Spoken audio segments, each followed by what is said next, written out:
Good morning students. आज हम लोग क्लास 4 में संचिता बुक पढ़ेंगे और इसमें जो है चैप्टर नंबर 9 साक्षी पहुंची चांद पर, इसका हम लोग प्रश्नोत्तर कर रहे थे। इसमें जो है मौखिक प्रश्नोत्तर का चर्चा कर चुके थे हम लोग। जैसा कि सभी बच्चे जो है 73 नंबर पेज पर देखें। 73 नंबर पेज में आपका मौखिक क्वेश्चन में था कि साक्षी को क्या सुनना अच्छा लगता था,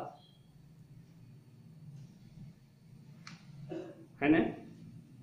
तो इसका उत्तर दिया गया था कि साक्षी को कहानी सुनना अच्छा लगता था। फिर से क्वेश्चन था कि किस दिन चांद गोल और पहला दिखाई देता है। तो आंसर क्या था? पूर्णमासी के दिन चांद गोल और पहला दिखाई देता है। नेक्स्ट क्वेश्चन था चंद्रमा किसके चक्कर लगाता है। तो चंद्रमा धरती के चारों ओर चक्कर लगाता है। चंद्रमा जो है एकमात्र प्राकृतिक उपग्रह है, नेचुरल सैटेलाइट। और लास्ट क्वेश्चन था मौखिक में कि बच्चे चंद्रमा को क्या कहकर बुलाते थे। तो क्या उत्तर हुआ था? सभी बच्चे जानते हैं कि बच्चे जो है चंद्रमा को चंदा मामा कहकर बुलाते हैं।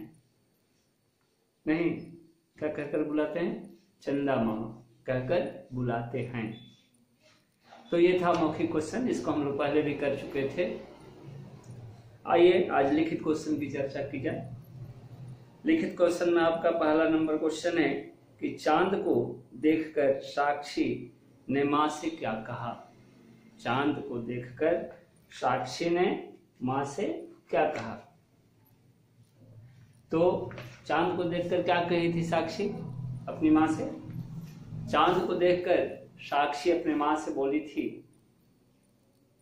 कि क्या बोली थी? बोली चांद को देखकर साक्षी ने मां से कहा कि देखो ना कितना सुंदर चांद, बिल्कुल गोल और चमकीला। तो आप जो कहा के बाद लिखेंगे कि साक्षी ने चांद को देखकर मां से कहा कि के बाद हाइफन, इसके बाद से इन्वर्टेड कॉमा में रहेगा, है ना। क्या? देखो ना कितना सुंदर है चांद, कॉमा बिल्कुल गोल और चमकीला, पूर्ण विराम, इन्वर्टेड कॉमा क्लोज। ये आंसर हुआ। नेक्स्ट ख नंबर क्वेश्चन है लिखित का। देखिए कि चांद की ओर जाते हुए साक्षी ने क्या देखा। तो जब साक्षी जो है चांद की ओर जा रही थी तो उसने क्या देखा? साक्षी जब चांद की ओर जा रही थी तो इसको ऐसे लिखेंगे हम कि चांद की ओर जाते हुए साक्षी ने देखा कि चांद बड़ी शान से चमक रहा था। वह अपनी दुधिया चांदनी से धरती पर प्रकाश बिखेर रहा था। ठीक है। इस प्रकार नीले रंग की धरती चंद्रमा के ठंडे ठंडे प्रकाश में खूबसूरत दिखाई दे रही थी। इतना आपको आंसर लिखना होगा। ठीक है। तो ये था आपका ख number question. Please turn over the page, come to 74 number page. देखिए आपका 74 में ग नंबर क्वेश्चन है कि चांद की धरती पर सबसे पहले कब और किसने कदम रखा। तो क्या पढ़े हम लोग? चांद की धरती पर जो है सबसे पहला कदम कौन रखा था?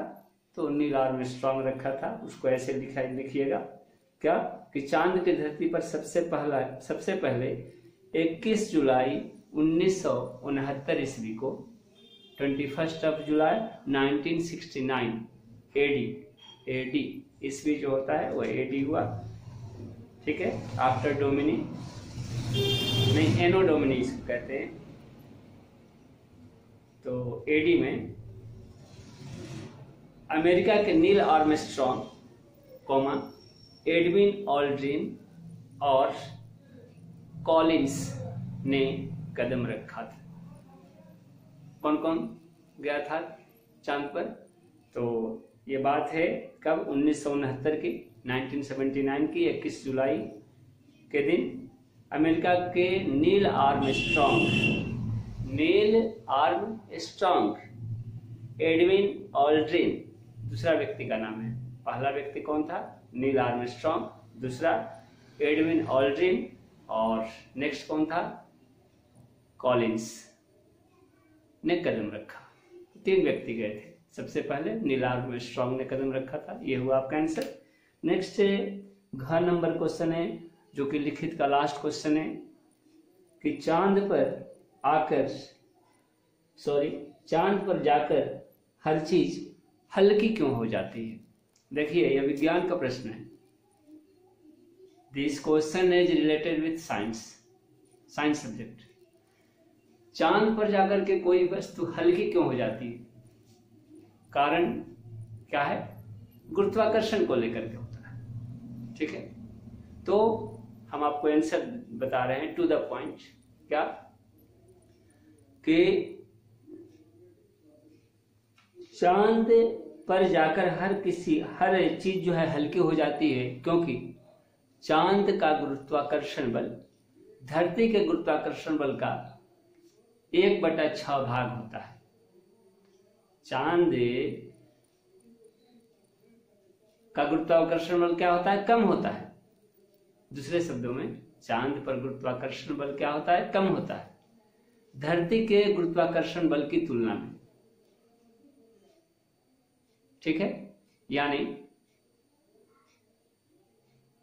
सीधा आंसर क्या होगा कि चांद का गुरुत्वाकर्षण बल धरती के गुरुत्वाकर्षण बल के कम होने के कारण चांद पर कोई भी चीज हल्की हो जाती है। और मैं आपको क्या बता रहा हूं, थोड़ा सा एक्सप्लेन करते हैं इसको ताकि आप अच्छे से समझेंगे। चांद पर गुरुत्वाकर्षण बल कितना होता है? धरती का 1/6 भाग, 1/6। कहने का मतलब कि अगर किसी चीज का भार, किसी वस्तु का भार, आपको मैं मैथ में ले जा रहा हूं यहां पर, ठीक है। फिजिक्स, ये फिजिक्स का क्वेश्चन है। साइंस में एक फिजिक्स होता है, भौतिकी विज्ञान हिंदी में कहते हैं उसको। तो अगर किसी वस्तु का भार पृथ्वी पर 30 किलोग्राम है, तो चांद पर जाकर क्या हो जाएगा? चांद पर जाकर के वो आपका हो जाएगा 5 kg, 5 kg हो जाएगा, है ना, 5 किलोग्राम। कैसे आपको दिखाते हैं? हम क्या अभी बताए? हम अभी आपको बताए कि अगर पृथ्वी पर, मैं आपको इस आंसर को समझा रहा हूं, अगर पृथ्वी पर किसी वस्तु का भार जो है, पृथ्वी पर क्या है, मान लीजिए कि 30 kg है। कितना है? 30 kg। तो चांद पर क्या हो जाएगा? चांद पर जो है उसका भार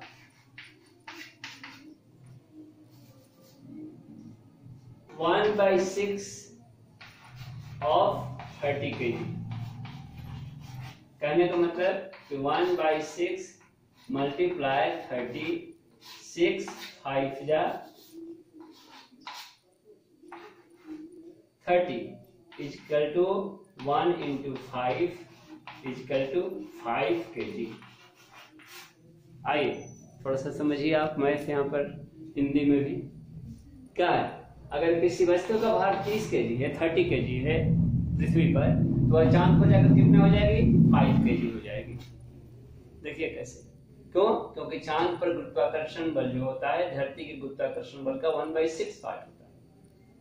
तो 1/6 ऑफ 30 kg, 30 kg का समान गया चांद पर, तो 1/6 ऑफ का मतलब मल्टीप्लाई होता है, 30 से मल्टीप्लाई होगा 1/6।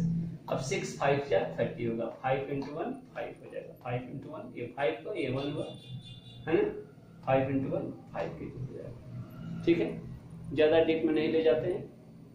तो कहने का मतलब कि चूंकि चांद पर गुरुत्वाकर्षण बल कम होता है धरती के। आंसर आपका सीधा सीधा है यही, है ना। लेकिन हाँ, मैं क्वेश्चन ये भी पूछ सकता हूं क्या कि चांद पर किसी वस्तु का भार धरती के तुलना में कितना होता है? तो 1/6 पार्ट होता है, ये आपको याद रखा। 1/6 गुना, इसको याद रखिएगा। चांद पर किसी वस्तु का भार धरती पर के भार से 1/6 गुना होता है, याद रखिएगा। 1/6 गुना, है ना। ठीक है, ये था आपका नेक्स्ट क्वेश्चन। और हम लोग लिखित क्वेश्चन का डिस्कशन अभी खत्म किए। नेक्स्ट क्वेश्चन आपका है इसमें कि सही उत्तर चुन करके लगाइए। साक्षी खिड़की से किसे निहार रही थी? 3 ठो ऑप्शन दिया गया है। साक्षी जो है धरती से खिड़की से किसको निहार रही थी? निहारना मतलब देखना, और चांद को देख रही थी। तो आपका सेकंड नंबर ऑप्शन जो है सही होगा। नेक्स्ट ख नंबर क्वेश्चन है कि चंद्रमा किसके प्रकाश से चमकता है? तो चंद्रमा जो है सूर्य के प्रकाश से चमकता है। चंद्रमा का अपना प्रकाश नहीं होता है।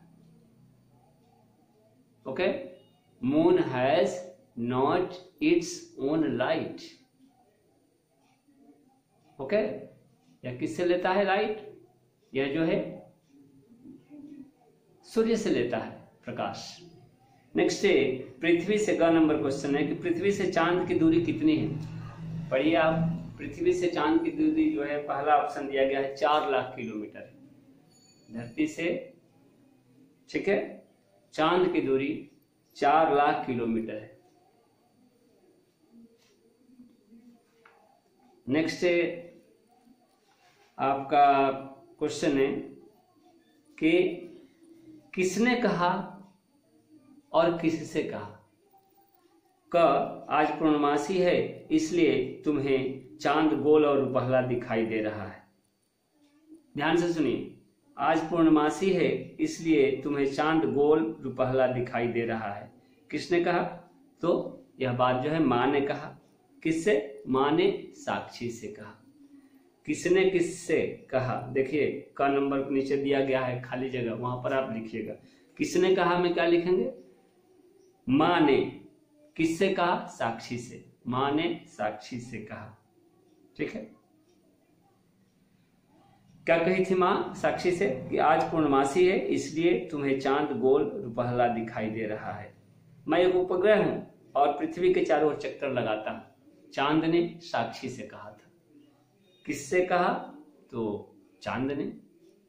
किससे कहा में काम लिखेंगे? साक्षी से। नेक्स्ट ग नंबर है, देखो ना कितना सुंदर है चांद, बिल्कुल गोल और चमकीला। ठीक है, ये किसने कहा था? साक्षी की माँ ने, है ना। साक्षी ने कहा था। किससे? माँ से। नहीं, देखते हैं ये क्या है। देखो ना कितना है गोल और चमकीला। ये देखिए यहाँ पर, हाँ, साक्षी बोली। देखिए पेज नंबर आपका 69 पर है। साक्षी बोली, नहीं माँ, अभी थोड़ी देर में सो जाऊंगी। देखो ना कितना सुंदर चांद, बिल्कुल गोल और चमकीला। किसने कहा था? साक्षी बोली थी। किससे? माँ से। साक्षी ने माँ से कहा। हो गया। तो ये आपका था क्वेश्चन आंसर, किसने किससे कहा। नेक्स्ट भाषा की बात है। ये सभी जो है आप अपने मन से लिखेंगे, है ना। ये आपका होमवर्क रहा, आप खुद करेंगे। ठीक है, और कहीं दिक्कत हो तो लाइव क्लास में बोलिए, मैं इसको बता दूंगा। अगर दिक्कत होगा तब बोलना होगा, नहीं तो आपको अपने से लिखना होगा। आज के लिए इतना ही। नेक्स्ट डे मिलते हैं अगले चैप्टर के साथ। ठीक है, धन्यवाद। ये बाकी सारे जो क्वेश्चन अभी बोला गया डिस्कशन में, ये PDF में आपको मिलेगा। Thank you.